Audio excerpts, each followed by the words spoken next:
جو پولیس افسران تھے کہ جب ہماری حکومت آئے گی تو ہم آپ کو جو بھی میرٹ سے ہٹ کے کام کرے گا ان کو دیکھ لیں گے. اس پر باقاعدہ طور پر رپٹ درج کی گئی تھی عمران خان کے خلاف. یہ وہ انہی مقدمات میں وہ شامل تفتیش ہونے گئے تھے. اس کے باوجود اور ضمانت کی جو درخواستیں تھیں وہ فائنل آرگومنٹس کے لیے تھیں. عمران خان شامل تفتیش ہو چکے تھے اور پھر بدقسمتی سے عدم پیروی خارج ہو گئیں. انہی 7 مقدمات میں عمران خان نے لاہور ہائی کورٹ میں درخواست دائر کی اور 7 مقدمات میں آج صبح سویرے درخواستیں دائر کر دی گئی تھیں. لیکن میں نے آپ کو کہا تھا کہ وکلا کی غفلت کی وجہ سے کہ 11 اگست کے فیصلے تھے, انہوں نے اٹیسٹڈ کاپیز نہیں لی ہوئی تھیں. اٹیسٹڈ کاپیز لے کے رکھتے تو تب بھی کسی وقت بھی چیلنج کرنا پڑ سکتا تھا. انہوں نے بغیر مصدقہ کاپیوں کے جو آرڈرز تھے 7 ضمانتیں جو عدم پیروی خارج ہوئی تھیں ان کے مصدقہ کاپیاں نہیں تھیں اور غیر مصدقہ کاپیاں ساتھ لگا کے ہائی کورٹ میں 7 درخواستیں دائر کر دیں اور اس پر رجسٹرار آفس نے آبجیکشن لگا دیا کہ جی آپ مصدقہ جو آرڈر آپ چیلنج کر رہے ہیں کم از کم وہ مصدقہ کاپیاں تو لگائیں. تو مصدقہ کاپیاں تو تھیں نہیں. اس پر پھر انہوں نے عدالت میں کیس لا گیا. جسٹس وحید خان صاحب کی سربراہی میں 2 رکنی بینچ نے سماعت کی تو اس پر پھر عدالت نے کہا کہ جب عدم پیروی کوئی پیش نہیں ہوتا یا جیل میں چلا جاتا ہے تو وہ ان کی جو عبوری ضمانتیں ہوتی ہیں وہ غیر مؤثر ہو جاتی ہیں. تو اس پر پھر سلمان صفدر صاحب نے کہا کہ وہ عبوری ضمانتیں غیر مؤثر تو تب ہوتی ہیں وہ جب ان مقدمات میں جیل میں جاتے. وہ کسی اور مقدمے میں جیل میں گئے ہیں تو ان کو وہ ہر تاریخ پر عدالتوں میں پیش ہو رہے تھے. تو اس طرح تو جو سلسلہ شروع ہو گیا تو یہ تو کبھی نہیں ختم ہوگا. تو پھر اس پر جسٹس وحید خان صاحب نے کہا کہ آپ اپنے آبجیکشنز ختم کر لیں, اس کے بعد آپ کو میرٹ کے اوپر سن لیتے ہیں. تو انہوں نے اپنی درخواستیں واپس لے لیں اور پھر 7 مصدقہ کاپیاں آج مل گئی تھیں. مصدقہ کاپیز 7 لگائیں اور رجسٹرار آفس نے اب سوموار کے لیے درخواستیں سماعت کے لیے مقرر کر دی ہیں. آبجیکشن ریموو کر دیا گیا ہے, جو اعتراضات تھے وہ ختم کر دیے گئے ہیں اور سوموار کے لیے سماعت کو ملتوی کر دیا گیا ہے. دوسری جانب کوئٹہ قتل کیس میں جو کوئٹہ میں وکیل کا قتل ہوا تھا اس میں 3 رکنی بینچ نے چیف جسٹس عمر عطا بندیال صاحب کی سربراہی میں 3 رکنی بینچ نے سماعت کی. مدعی مقدمہ کے وکیل جو مدعی مقدمہ کون ہے, اس وکیل کا مقتول وکیل کا بیٹا, ان کا جو وکیل ہے کرمانی صاحب, جنہوں نے لاسٹ ڈیٹ آف ہیئرنگ پر ججز پر اعتراضات اٹھائے تھے اور بہت زیادہ سخت الفاظ استعمال کیے تھے.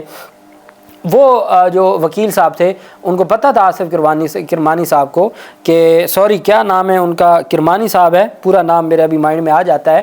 اچھا, وہ آج پیش نہ ہوئے. تو چیف جسٹس عمر عطا بندیال صاحب کی سربراہی میں سماعت ہوئی تو جو چیف جسٹس نے کہا کہ جو آج تو مدعی کا وکیل پیش نہیں ہوا. لطیف کھوسہ صاحب نے کہا کہ پچھلی سماعت پر جو بدمزگی ہوئی اس پر عدالت نے بہت تحمل کا مظاہرہ کیا. آج شکر ہے کہ پرسکون ماحول ہے. جسٹس جمال مندوخیل نے استفسار کیا کہ ہائی کورٹ کے حکم پر کیا آپ شامل تفتیش ہوئے یا نہیں ہوئے. لطیف کھوسہ نے کہا کہ میں نے شامل تفتیش ہونا ہی نہیں ہے. تو اس پر جسٹس جمال مندوخیل نے کہا کہ یہ آپ نے طے کرنا ہے کہ شامل تفتیش ہوں گے یا ہم نے طے کرنا ہے. تو وکیل لطیف کھوسہ صاحب نے کہا کہ عمران خان پر دہشت گردی کی دفعات جب لگتی نہیں ہیں, جے آئی ٹی میں انہوں نے ایم آئی اور آئی ایس آئی کے افسران شامل کیے ہیں تو وہاں عمران خان پیش نہیں ہوں گے. چیف جسٹس عمر عطا بندیال صاحب نے ریمارکس دیتے ہوئے کہا کہ اس کیس میں اور بھی بہت سارے سوالات ہیں جو ہم نے سوچ رکھے ہیں. شکایت کنندہ کی غیر موجودگی میں کیس نہیں سن سکتے. لطیف کھوسہ نے استدعا کی کہ کیس کو جلد سماعت کے لیے مقرر کیا جائے. عدالت نے کہا کہ کیس کو عدالتی چھٹیوں کے بعد سماعت کے لیے مقرر کر دیا جائے گا.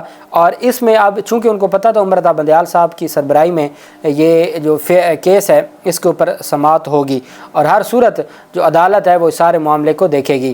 لیکن اب عدالت نے دیکھنا یہ ہے کہ عمر عطا بندیال صاحب کی سربراہی میں بینچ نے آج چونکہ دونوں فریقین کے آرگومنٹ سننے کے بعد فیصلہ کر دینا تھا اور ان کو پتہ تھا کہ یہ فیصلہ ہو جائے گا اور جو ایک ایف آئی آر درج کی گئی ہے وہ ایف آئی آر قانون کے مطابق درست نہیں ہے اور کسی صورت ایسی ایف آئی آر برقرار نہیں رہ سکتی. اس وجہ سے جو ساری تفصیلات ہیں وہ عدالت میں ڈسکس ہوئیں اور عدالت کی جانب سے ساری جو چیزیں تھیں وہ آئیں. سپریم کورٹ آف پاکستان میں عمران خان کی درخواست پر سماعت ہوئی اور عدالت نے کہا کہ چونکہ اسلام آباد ہائی کورٹ میں لطیف کھوسہ صاحب کے دلائل مکمل ہو چکے ہیں اور لطیف کھوسہ صاحب کے دلائل مکمل ہونے کے بعد الیکشن کمیشن کے وکیل نے کہا جی کہ مجھے ٹائم دیں. اب 2 بجے کا ٹائم تھا سپریم کورٹ کا. الیکشن کمیشن کے وکیل نے کہا مجھے تھوڑا سا وقفہ چاہیے. تو اسلام آباد ہائی کورٹ میں وقفہ ہو گیا. سپریم کورٹ آف پاکستان میں اب سماعت ہوئی مختصر سی.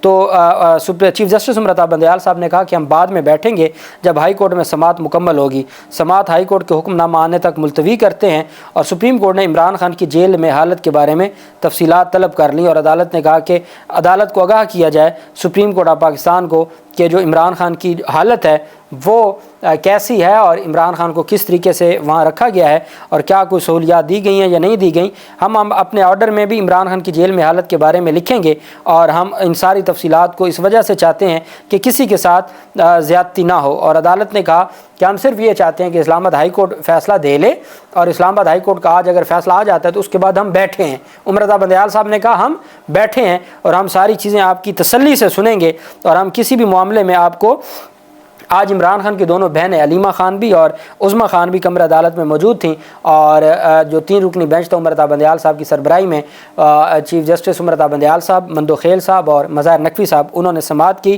لطیف کھوسہ صاحب اسلام آباد ہائی کورٹ سے اور بابر روان صاحب اور ان کے ساتھ بیرسٹر علی ظفر صاحب پہنچ گئے سپریم کورٹ میں، اور لطیف کھوسہ صاحب نے عدالت کے سامنے ساری تفصیلات رکھیں کہ جی اس طریقے سے ہمارا جو کیس تھا وہ لیٹ اسلام آباد ہائی کورٹ کی جانب سے شروع کیا گیا، اور اسلام آباد ہائی کورٹ نے چونکہ وہ لیٹ شروع کیا تو ہمارے ہاں جو کیس ہے وہ ہم تو آرگومنٹس کر کے آ گئے ہیں، لیکن ابھی وہاں پہ وقفہ چل رہا ہے، تو اب دیکھتے ہیں کہ وہاں کب سماعت شروع ہوتی ہے۔ تو عدالت نے کہا کوئی نہیں، اس میں کوئی جلدی نہیں ہے، ہم آرام سے دیکھ لیتے ہیں۔ ساتھ ہی اٹارنی جنرل سے جیل میں عمران خان کی حالت سے متعلق رپورٹ طلب کر لی۔ چیف جسٹس نے کہا کہ ہائی کورٹ کا آرڈر آ جائے پھر ہم بیٹھ جاتے ہیں۔ وہ سماعت یہ نہیں ہے کہ کوئی لمبی ملتوی کی ہے، انہوں نے یہ کہا ہے کہ سپریم کورٹ کا اسلام آباد ہائی کورٹ کا فیصلہ آنے دیں پھر ہم بیٹھ جاتے ہیں، تب تک عمران خان کی جیل میں جو حالت ہے اور جو تفصیلات ہیں اس کو اٹارنی جنرل کو کہا کہ وہ عدالت میں جمع کروائیں، اور ہم فیصلے میں وہ تمام تفصیلات بھی لکھیں گے، اور اس میں وہ سیشن جج صاحب کا جو فیصلہ ہے وہی ان کے گلے پڑ جائے گا کیونکہ وہ آفیشیل ڈاکومنٹ ہے۔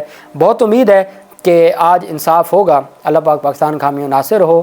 بہت شکریہ۔ اللہ حافظ۔ پاکستان زندہ۔